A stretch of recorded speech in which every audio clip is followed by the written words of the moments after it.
أشهد أن لا إله إلا الله وحده لا شريك له وأشهد أن محمدا عبده ورسوله أما بعد فأعوذ بالله من الشيطان الرجيم بسم الله الرحمن الرحيم الحمد لله رب العالمين الرحمن الرحيم مالك يوم الدين إياك نعبد وإياك نستعين اهدنا الصراط المستقيم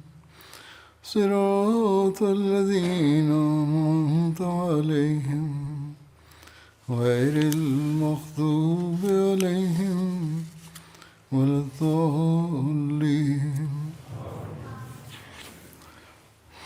Bismillahirrahmanirrahim. Hazreti Halifatul Mesih peti, da Allah bude njegov pomagač, je rekao da će nastaviti da govori o životu Ebu Bekra radijallahu anhu. U vezi Ebu Bekrovog statusa u očima poslanika sallallahu alejhi ve sellem, već sam to spomenuo. Iz ovih detalja možemo da vrlo jasno vidimo da poslanik sallallahu alejhi ve sellem je želio da njegov nasljednik bude Ebu Bekr radijallahu anhu. I možemo da vidimo da iz ovoga Allah dželešanuhu znači nam je pokazao da Ebu Bekr radijallahu anhu će biti poslanikov znači nasljednik, to jeste halifa. Hazreti Aisha radijallahu anha prenosi da je poslanik sallallahu alejhi ve sellem joj rekao dok je bio bolestan, dovedi Ebu Bekra i svog brata kod mene da nešto zapišu. Kao bojim se da neke osobe će da imaju znači svoje želje da kažu da su oni zaslužni za nešto, ali kako god Allah i njegovi vjernici će da prihvate Ebu Bekra. Drugim riječima, ako to neko bude želio, da jednostavno to će biti odbijeno i da će Ebu Bekr radijallahu anhu da bude nasljednik. Hazreti Hudejfa bin Jeman prenosi da je poslanik sallallahu alejhi ve sellem rekao: ja ne znam koliko ću da ostanem među vama, onda budite mi poslušni i onima koji me slijede. Tada je pokazao na Ebu Bekra i Omera radijallahu anhu. Hazreti Ebu Hureyra prenosi da je čuo poslanika sallallahu alejhi ve sellem da kaže da je jednom sanjao da je pored bunara koji ima kao neku kantu i kao izvadio sam vode onoliko koliko je Allah dozvolio. Ibn Ebi Kuhafa je uzeo tu kao kantu i izvadio jednu ili dvije vode iz tog bunara, ali imao je kao poteškoća.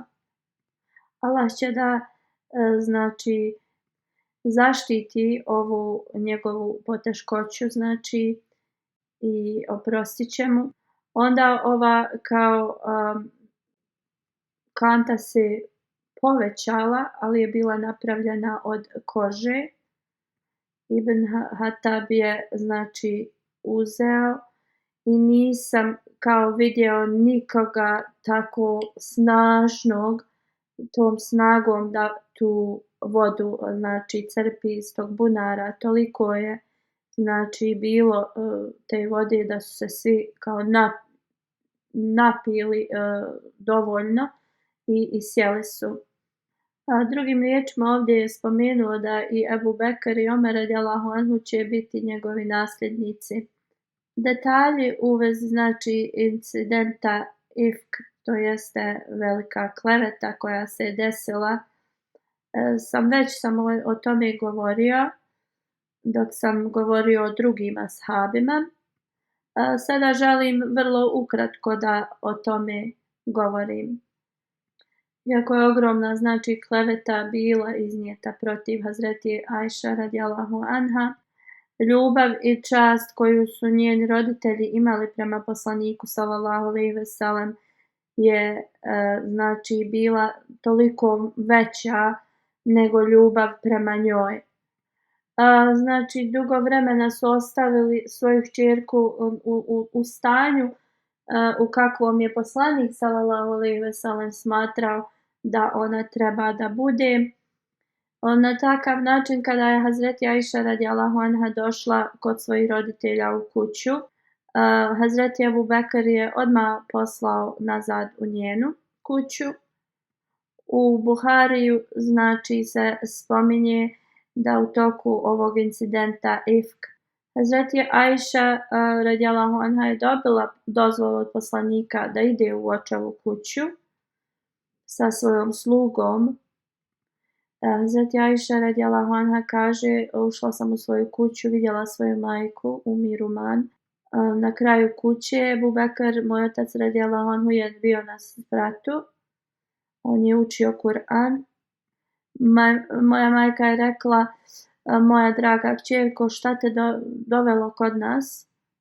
Ja sam joj rekla u vezi svega što se dešava. Hazreti Ajša radijallahu anha kaže da vidjela sam da moja majka nije bila iznenađena ovim. Mislila sam da će ona da bude šokirana. Moja majka je odgovorila, moja draga kćeri, nemoj da mnogo razmišljaš o ovome, tako mi Allaha.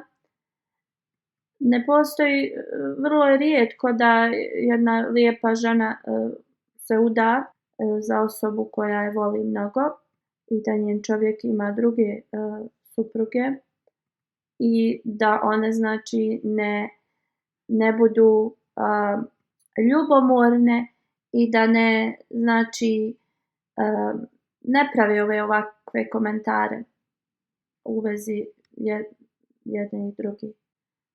Hazreti Ajša radijallahu anha kaže, ja sam vidjela svoju majku da nije uopšte znači bila dotaknuta ovim koliko je to meni znači dotaklo ili uzbudilo. Hazreti Ajša radijallahu anha kaže, pitala sam da li moj otac zna u vezi ovoga i majka je rekla da zna. Hazreti Ajša radijallahu anha je rekla, pitala svoju majku da li poslanik sallallahu alejhi ve sellem zna u vezi ovoga. Majka je također odgovorila da, on zna. Hazreti Ajša radijallahu anha kaže, tada sam počela da plačem. Onda kaže, kada je Hazreti Ebu Bekr čuo da ja plačem, sišao je i pitao moju majku šta joj se desilo. Majka je rekla da sam ja čula te stvari koje se govore u vezi mene. I Ebu Bekr je tada počeo da plače i rekao je, moja draga kćeri, ja ti govorim da se vratiš svojoj kući. Hazreti Ajša radijallahu anha kaže, ja sam se tad vratila svojoj kući. Hazreti Muslih Maud radijallahu anhu govori u vezi ovoga i znači ponašanja Ebu Bekra radijallahu anhu u tom vremenu. Znači mi moramo razmisliti ko su bili ti ljudi koji su digli ovu klevetu, znači to su ti licemjeri i koja je to korist bila da govore ove klevete i zbog koga su oni zaista rekli ove klevete. Hazreti Muslih Maud radijallahu anhu kaže da jednostavno ovo je bilo znači zbog dvojice.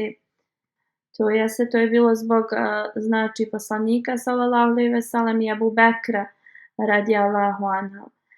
because zbog toga, pardon, ona je znači bila jednom supruga, a jednom od njih znači kćerka.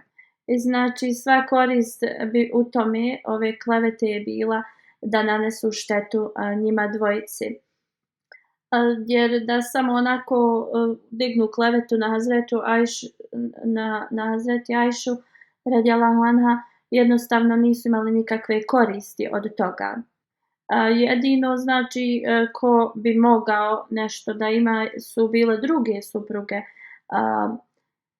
poslanika sallallahu alejhi ve sellem, da jednostavno učini da Hazreti Ajša kao padne u očima poslanika sallallahu alejhi ve sellem, a uzdignu kao svoj status. Kako god historija nam govori da nijedna od supruga poslanika sallallahu alejhi ve sellem su bile dio ove klevete.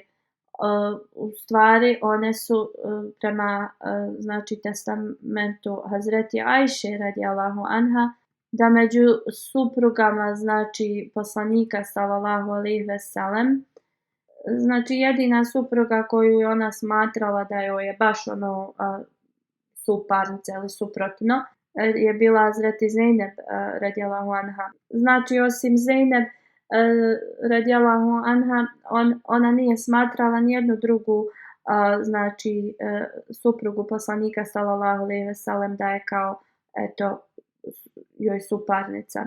Ali Hazreti Ajša radijallahu anha kaže, ja nikada znači neću zaboraviti milost od Zejneb što se tiče mene. Kad je ova kleveta znači bila protiv mene, jedna osoba koja je to toliko oštro porekla je bila Zejneb radijallahu anha. Slično u hadisu se spominje da je poslanik sallallahu alejhi ve sellem rekao Hazreti Ajša radijallahu anha: O Ajša, ja želim da postavim Ebu Bekra posle mene. Ja znam da Allah ni vjernici neće biti zadovoljni ni s kim drugim osim s njim. I zbog toga ja znači ne govorim ništa, jer ashabi su znači svi shvatili da ko ima ikakav stepen posle poslanika sallallahu alejhi ve sellem među njima, to je Ebu Bekr radijallahu anhu. I on je znači jedina osoba koja je znači za hilafet kao kandidat. Često u Medini znači kada je poslanik sallallahu alejhi ve sellem tamo došao, licemjeri su često postavljali ovo pitanje zbog toga što su mnogi njihovi kao planovi bili poremećeni. Postavljali su pitanje znači kao kad je Abdullah bin Ubej Salul shvatio da jednostavno bilo kakva mogućnost da on bude istaknuti u Medini je nestala. On je bio toliko ljut, iako on je se pridružio muslimanima, uvijek je tražio način da naškodi islamu. Pošto je vidio da ništa drugo nije mogao da uradi, on je znači želio da postane vođa Medine posle poslanika sallallahu alejhi ve sellem. Ali muslimani su znači bili radoznali, često su pitali poslanika sallallahu alejhi ve sellem znači u vezi islamske vlade i kako će biti stanje islama poslije njega i šta muslimani trebaju da rade. Kad je Abdullah bin Ubej bin Salul to vidio šta se dešava, znači postao je znači kao počeo da se boji islamske vlade, da će se uspostaviti i da on neće imati nikakvog znači udjela u tome i želio je da se to zaustavi. Razmislio o tome i shvatio da ako iko bude znači u stanju da uspostavi islamsku vladu prema islamskim principima i učenju, to je bio Ebu Bekr radijallahu anhu. I onda poslije smrti, znači, poslanika sallallahu alejhi ve sellem muslimani će gledati prema njemu. I jer su ga, znači, smatrali najvećim, znači, statusom muslimana posle poslanika sallallahu alejhi ve sellem, i onda je on želio da jednostavno mu naudi na ovakav način. I ovo nije samo od da je on samo maštao, Abdullah bin Ubej bin Salul, u vezi vođstva poslije poslanika sallallahu alejhi ve sellem. Bili su mnogi koji su, znači, bili se prepustili u ovom njihovom licemjerstvu. Licemjeri često ne misle na njihovu smrt, inače stavljaju druge ljude, znači, ispred. I Abdullah bin Salul je, znači, smatrao da njegova smrt se neće desiti. Nije znao da će, znači, njegova smrt biti u vrijeme poslanika sallallahu alejhi ve sellem.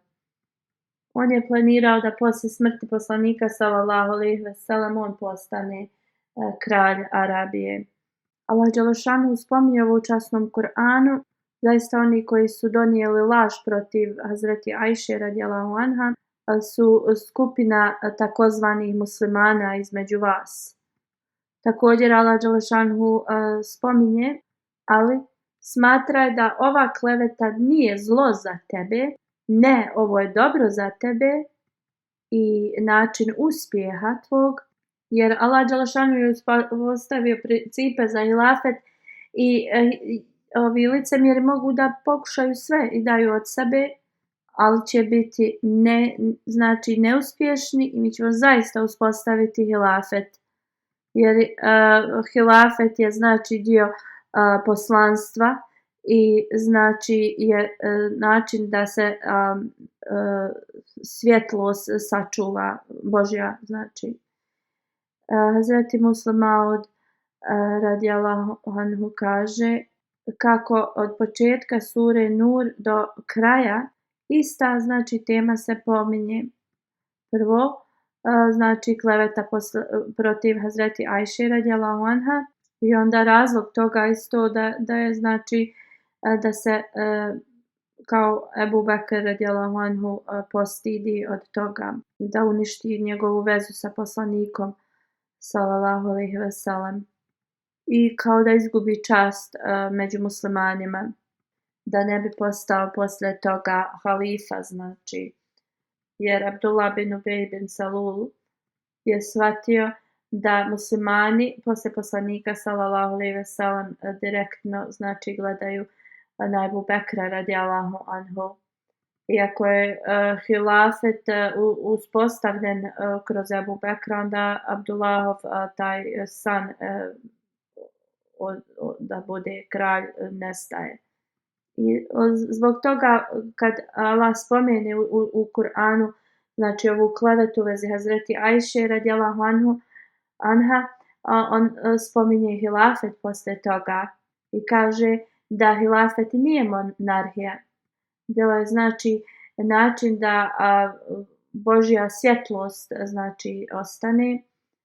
I zbog toga uspostavljanje hilafeta je, znači, u Allahovim rukama.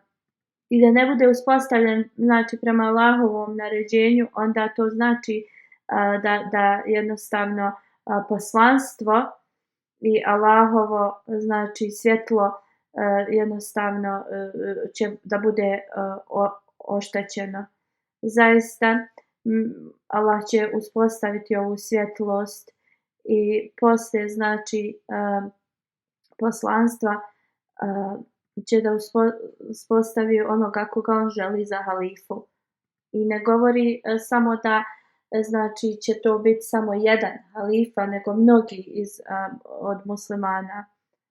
I, znači, prvi halifa, znači, objašnjava da hilafet nije samo obično neko piće iz obične prodavnice koje svak može da pije. Allah, znači, kaže, ako želite da radite klevete, naprijed. Ali hilafet ne može biti znači poremećen i izbrisan, niti možete znači da zaustavite Ebu Bekra da postane znači halifa, jer hilafet je svjetlost i manifestacija, znači ovo svjetlost je jedna manifestacija Allaha dželešanohu i znači ljudska moć to ne može nauditi. Onda kaže da znači u drugim kućama svjetlost hilafeta se može naći. I nijedna osoba znači ne može zaustaviti manifestaciju hilafeta. U svakom slučaju tad je znači on je pokrio znači temu hilafeta u toj svojoj hudbi. Znači status poslanika sallallahu alejhi ve sellem je jednostavno donio to da poslije poslanika institucija hilafeta će da se znači desi kao što je to poslanik sallallahu alejhi ve sellem predskazao i to se i desilo. Iako se desila monarhija, to se desilo poslije. I prema obećanju, znači Allah dželešanuhu, institucija hilafeta se opet znači uspostavila poslije obećanog Mesija alejhi selama. Što se tiče Ebu Bekrove radijallahu anhu, znači pobožnosti i nježnosti, Said bin Musaib prenosi da je poslanik sallallahu alejhi ve sellem sjedio na nekom skupu sa ashabima i neko je kao počeo da se raspravlja sa Ebu Bekrom radijallahu anhu. Znači Ebu Bekr je bio tad kao rastrešen. U stvari Ebu Bekr je samo šutio tad.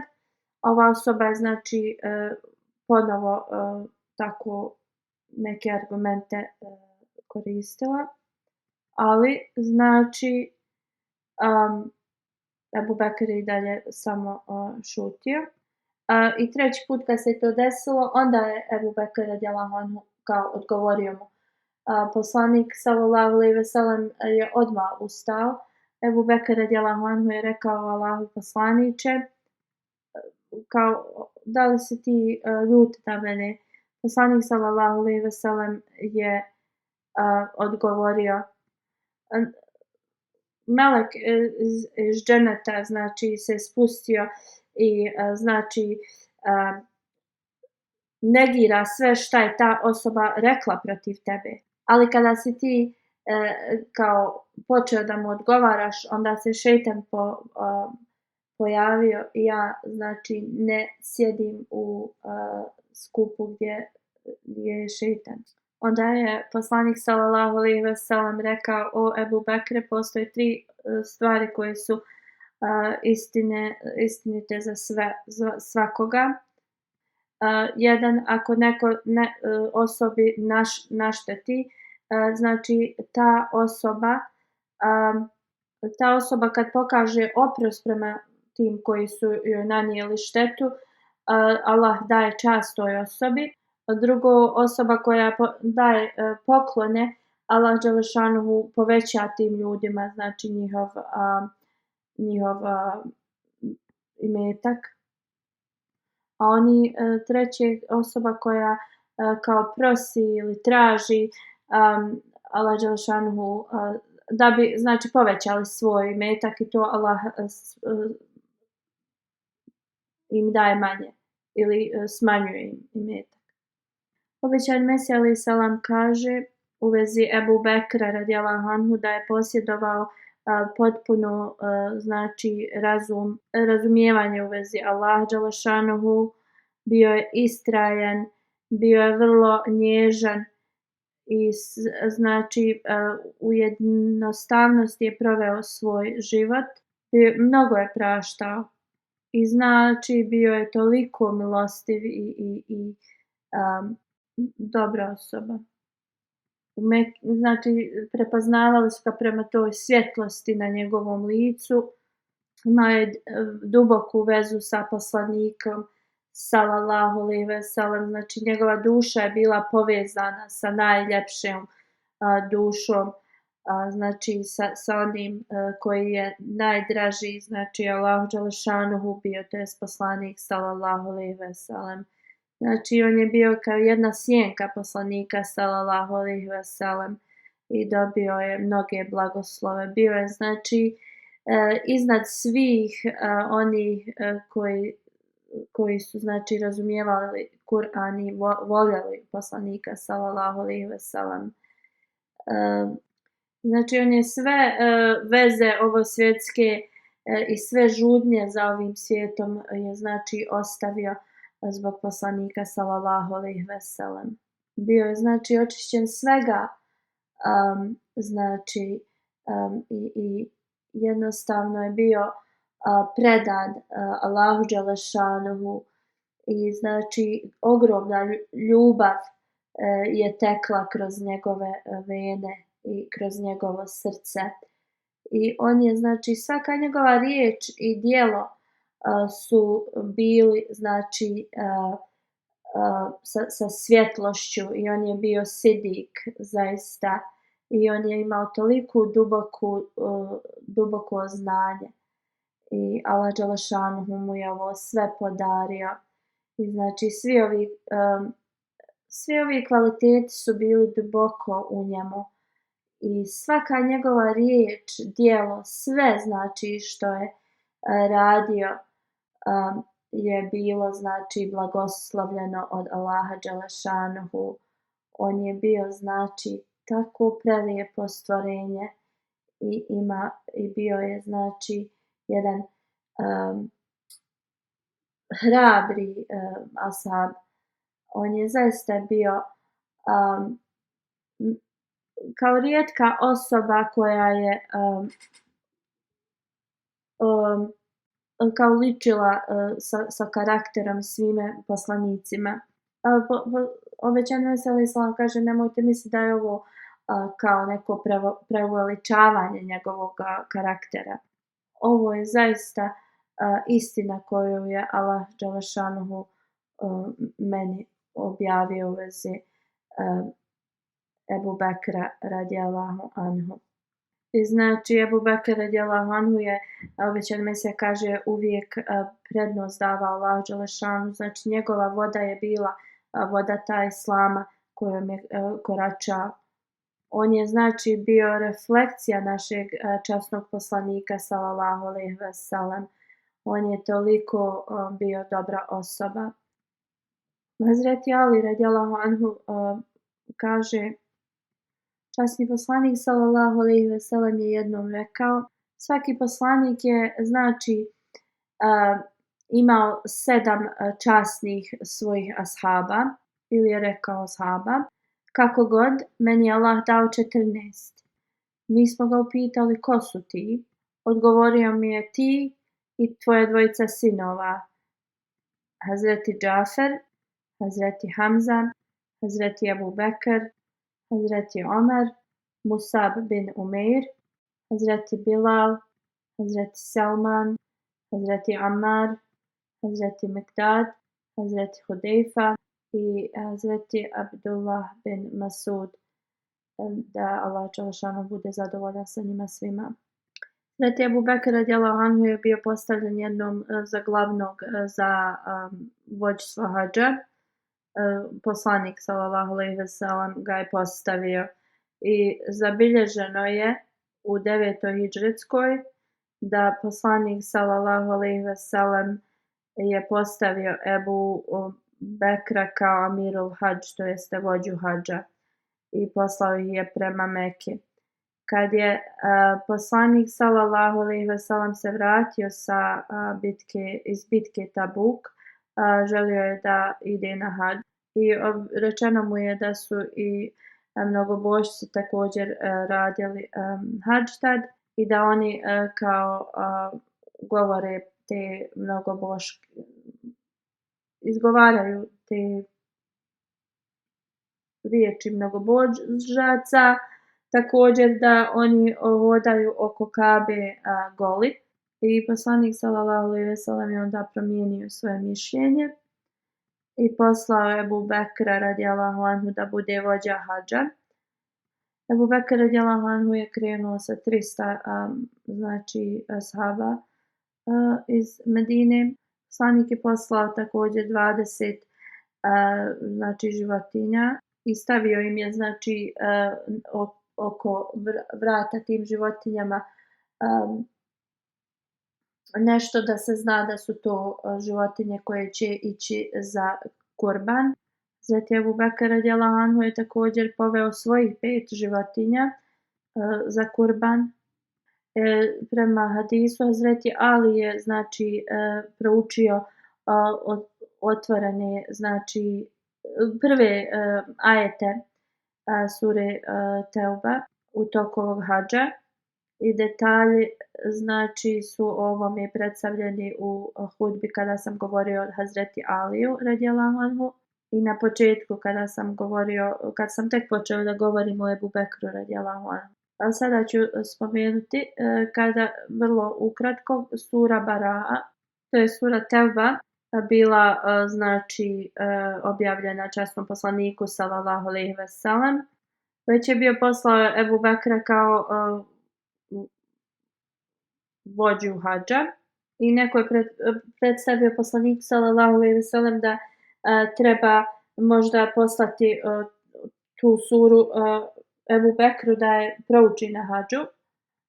Poslanik sallallahu alejhi ve sellem je rekao niko ne može ispuniti ovo osim član iz moje porodice. I poslanik sallallahu alejhi ve sellem je poslao Hazreti Alija radijallahu anhu i rekao uzmi ovaj početak sure Al-Tauba kad ljudi dođu na Mina, znači naglasi da nijedan nevjernik neće ući u džennet i da nijedan mnogobožac neće znači biti u stanju da ili neće nijednom mnogobožcu biti dozvoljeno da obavi hadž, niti će ikome biti dozvoljeno da oko Kabe radi tavaf bez odjeće. I sva obećanja poslaniku sallallahu alejhi ve sellem će biti učinjena kao ispunjena. Hazreti Ali radijallahu anhu je krenuo sa ovim znači instrukcijama i stigao je znači Ebu Bekra radijallahu anhu, kada ga je Ebu Bekr radijallahu anhu sreo, pitao je da li te poslanik sallallahu alejhi ve sellem postavio za vođu hadža ili ćeš da pratiš znači moje upute. Hazreti Ali radijallahu anhu je rekao ne, ja ću da slijedim tvoje znači liderstvo i krenuli su znači zajedno. Hazreti Ali je rekao ja sam znači pod tvojom upravom, ali i meni je naređeno da proučim ove ajete. I znači te godine Ebu Bekr je nadgledao hadž, Arapi su kao i stavili svoje znači kamp kao u vrijeme džahelijata na mjesto i kada su znači tu se sakupili, Hazreti Ali je znači ustao i rekao im prema instrukcijama poslanika sallallahu alejhi ve sellem. I kao što sam rekao, Halifatul Mesih kaže ja sam ovo već znači ove detalje navodio u prijašnjim hudbama. Ovo ću da nastavim da spominjem na ovu temu u buduće, ako Bog da. Sada ću da govorim o nekoliko preminulih džematlija. Prva je cijenjeni Muhammed Daud Saheb, on je bio misionar, sin Čaudri Muhammed Yusuf Saheba. Preminuo je 16. novembra u 48. godini i nalillahi ve inna ilaihi rađiun. Znači njegova dženaza je ovdje. Ako Bog da, klanjat ću mu dženazu poslije džume. 1998. je završio džamija Ahmedija Rabat i onda je služio kao misionar u raznim mjestima. 2001. je došao ovdje u Englesku i počeo je da radi u Rakim Press u Islamabadu. Vrlo je znači istrajno služio, ima je veliku vezu s hilafetom ovdje dok je živio u Islamabadu također je služio i kao sadr, predsjednik džamata. Također je obavio umru, bio je musi, iza sebe ostavlja svoje roditelje, suprugu, 3 sina i kćerku. Njegov otac Čodri Jusuf Saib kaže: kada sam ja znači postakao Dauda da postane misionar, on je odmah to prihvatio. Neki su mu ljudi govorili da ako se znači obrazuje u drugom znači sekularnom aspektu, da će imati bolju znači budućnost i više novca. Kako god Daud nikad nije ovo slušao. On je do zadnjeg znači dana ispunjavao svoje misionarske dužnosti. Vrlo je poslušan sin. I njegov otac kaže: sve što sam rekao me je slušao. Iako je nekad prolazio kroz financijske probleme, nikada nije znači ni pomislio da ostavi svoj znači vakf. A dok kaže je pohađao džamiju Ahmedija, pa nisu imali novca da znači kad mu pukne guma da je popravi na biciklu. On bi znači napuhao tu gumu prije nego što krene od džamije i opet od kuće prema džamiji, tako uglavnom bi se potrudio da stigne u džamiju. Nikada se nije žalio. On je znači bio misionar koji je bio totalno poslušan halifi vremena. Mubarka Sahiba, njegova supruga, kaže: naš znači brak je trajao 22 godine. On je bio nježna osoba koja je predana poslu i znači službi drugih. Mnogo puta u našem životu nailazili smo na neke stvari koje su izgledale nemoguće i pitala bi ga šta da radimo. On bi uvijek odgovorio: vjeruj i prepusti Allahu dželešanuhu. I zaista to bi se desilo. I kaže, savjetovao bi djecu da uvijek postanu dobri i da nikada ne naude drugima. I on bi također razgovarao s djecom i rekao: što god smo znači postigao, to je zbog veze sa hilafetom i zbog zajednice. Uvijek se molio da Allah dželešanuhu ispuni njegov vakf. Durmana Sahiba, njegova kćerka, kaže: jednu stvar je uvijek tražio od nas, da postanemo dobri Ahmedi muslimani, da pazimo one oko nas i da nikada ne nanesemo neko zlo drugima. Rohan, njegov najstariji sin, kaže: moj otac je uvijek bio zabrinut našim znači moralom i vjerom. Kad bi god znači ga pitali neko pitanje, uvijek bi to nam odgovarao kroz časni Kur'an i vjeru. Fuad Daud, njegov najmlađi sin koji ima 15 godina, kaže: pred kraj njegove znači života u bolesti, on je bolovao od raka. Bilo je mnogo teško, znači i u tom bolu mi je rekao da bi volio da ga vidi da živi prelijep život.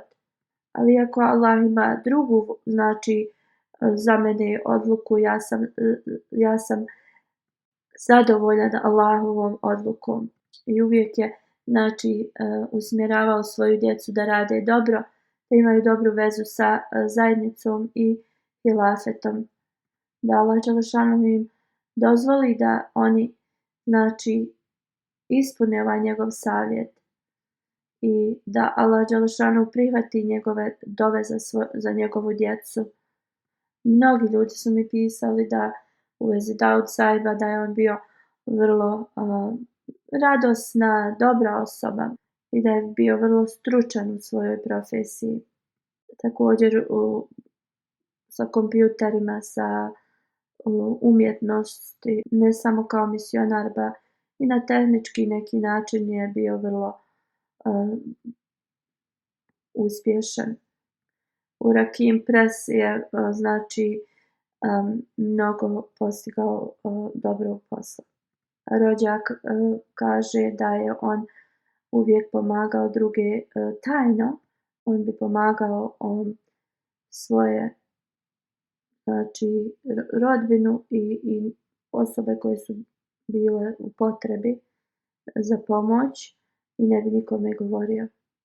Da mu Allah podari milost i oprost i njegovoj djeci, znači sabur, da nastave da rade dobra djela njihovog oca i njegovim roditeljima također da podari sabur.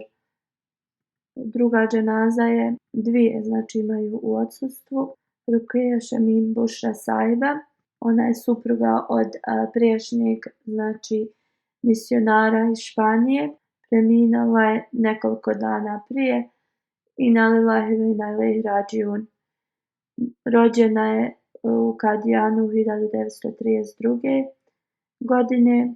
Ona je bila musija, hvala Allahu, služila je kao sadr leđina u Španiji dugo godina, ima 3 sina i 3 kćerke, a Talumun Tarik, njen unuk, je dao znači život u službi džemata i služi glavni kao za tu španjolski ured. Jedna kćerka je udata za misionara.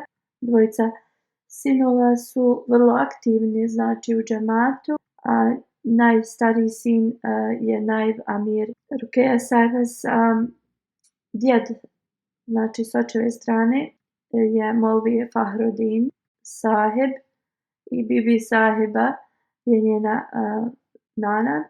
U vrijeme znači obećanog Mesija alejhi salama oni su se preselili ili doselili u Kadijan kad su dali bejat, znači obećanom Mesiji. Njen drugi djed je bio Sik, ali onda dao bejat obećanom Mesiji alejhi salamu i on se preselio u Kadijan poslije kada je dao bejat obećanom Mesiji. Da bi tu znači učio vjeru. Iz ovako s oba dvije strane znači njeni djedovi su bili znači ashabi obećanog Mesija alejhi salama. Njen sin kaže da je imala veliku pobožnost i Davetul Amir knjiga je uvijek nju čitala kada bi god nešto imala neke sumnje ili od ranih godina namaz je klanjala, uvijek se molila Allahu da sačuva njenu vjeru. Na vrlo prelijep način se nosila, vrlo znači pobožno, bila je primjer tome. Imala je znači veliku naklonost prema siromašnima i uvijek je im pomagala. Kada je došla u Španiju sa Maulana Sahibom, prošli su kroz mnoge poteškoće u Španiji zbog toga što je on radio znači propagiranje vjere, policija bi ga često pritvarala, ali hvala Allahu ona je znači ostala nepokolebljiva, isto kao njen muž, znači kroz taj teški period. I Allah dželešanu je zaista otklonio sve njihove poteškoće poslije. Halifatul Mesih III rahimehullah je naredio njenom mužu da nađe u Kurbala zemljište gdje da kupe, tako da izgrade džamiju i ona je znači također pomagala u ovome. I kada se znači izgradnja mešćida Bušaret počela, ona bi putovala svaki dan znači sa svojim suprugom s autobusom do tog mjesta da rade inspekciju i progres tog znači izgradnje i bila je kao računovođa za taj projekat za izgradnju džamije. Njen sin kaže, moja majka je uvijek se osvrtala na upute Halifatul Mesih II radijallahu anhu, da uvijek znači vodi računa o svojim dužnostima i da uvijek da se dogovara sa mužom i idete u zemlju gdje ne možeš dozvoliti da tvoj muž posustane u propagiranju vjere i učini ga da bude još više aktivniji. Imaćete mnogo vremena kad, ja mislim da ovo se podrazumijeva na ahiretu zajedno, ali ovo vrijeme kao iskoristite da radite marno i što bolje možete. I ona je prema ovome znači uvijek istrajno radila. Znači početak tu u Španiji je bio vrlo težak, ali ona je to sve podnijela znači sa saborom i uvijek je znači da stavila svoju vjeru iznad ovog svijeta. Znači prema instrukcijama Halifatul Mesih II, ona je u toj zemlji u kojoj je bilo znači da spomeneš islam, znači bilo je krivično djelo, ona je tako istrajna bila. Znači radila je toliko toga u vezi propagiranja Ahmedijata u Španiji da je Allah dželešanu oprosti i uzdigne njen status i pomogne njenoj djeci da rade njena dobra djela. Tahira Hanif Sahiba je treća džanaza. Ona je bila kćerka od Sejd Wailullah Shah Saheb i supruga od Mirza Hanif Ahmed Saheb, koji je bio sin Hazreti Muslim Mauda radijallahu anhu. I ona je preminula nedavno i na lillahi ve inna ilaihi rađiun. Hvala Allahu, ona je bila Musija i kao što sam spomenuo, bila je snaha od Muslim Mauda radijallahu anhu. I ona je bila moja tetka, znači sa majkine strane. Rođena je 1936. godine u Kadijanu. Njen otac znači je napisao komentar Buharija, koji znači sadrži mnogo knjiga u vezi toga. On je bio veliki učenjak i proveo je dosta vremena u arapskim zemljama. Sejda Sejara Sahiba je bila majka njena. Njena znači majka je bila iz Damaskusa, Arapkinja. Ahmedijat je u njihovu porodicu došao preko očevog znači oca, dr. Sejd Abdul Sattar Shah Saheb, koji je dao znači bejat 1901. U ruci obećanog Mesija alejhi salama. Allah dželešanu je uputio cijelu tu porodicu, omladinu, stare kroz snove i znači ojačao njihovu vjeru. Ona je također bila rodica Halifatul Mesih IV. Cijenjena Tahira Sahiba je služila sekretarica u Rabbi, u leđna organizaciji od 1972. do 1990. A također je provela neko vrijeme u Sierra Leoneu u Africi sa svojim suprugom. Njen muž je bio Vakfe Zindagi. Allah im je podario 3 kćerke i sina. Amatul Mu'min, najstarija kćerka, kaže: osim redovnih namaza, naša majka je klanjala tahadžud redovno, postila je i učila Kur'an, i klanjala je i išrak namaz. Uvijek se držala svog znači rasporeda, sve je radila na prelijep način, s ljubavlju, i ovo je bio način njenog obožavanja.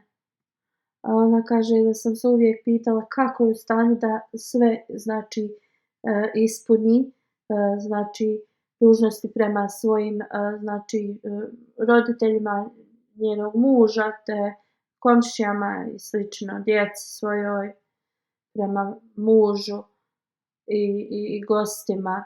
Imala je veliku ljubav znači prema zajednici, veliku znači vezu sa svakim halifom u njenom znači toku njenog života. Bila je vrlo lojalna hilafetu, vrlo je znači brinula se u isplati svog vasijeta. Uvijek je savjetovala druge da pišu halifi i govorila bi kada neko napiše pismo halifi, osjeća se zadovoljnim i sretnim, i halifa Tulmesi kaže redovno mi je pisala i posle svakog znači hudbe dobio bi pismo od nje. I spominjala bi mi neke znači detalje hudbe koje su vrlo koje je znači ona voljela. Nikada se nije žalila, iako bi se ovo nešto ikad spomenulo u ovakvom, a ona bila prisutna, ona bi uvijek govorila da uopšte nema potrebe za ovakvim razgovaranjem. Jer uvijek je rekla da ljudi koji to rade uvijek su nekako gubitnici i da nemaju nikakve koristi od toga. Kao što sam rekla, ona je imala veliku znači vezu sa hilafetom. Vrlo se znači uvijek brinula za siromašne.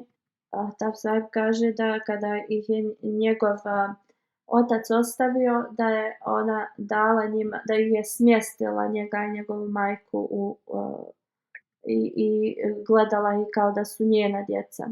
Jednostavno nije im dozvolila da se osjećaju, da osjete ovo što im se desilo. Da Allah podari njegov oprost i milost, da joj podari znači mjesto da bude sa znači svojim preminulim i da nastavi da njena djeca, da im omogući njenoj djeci da znači rade dobra djela kao što je ona.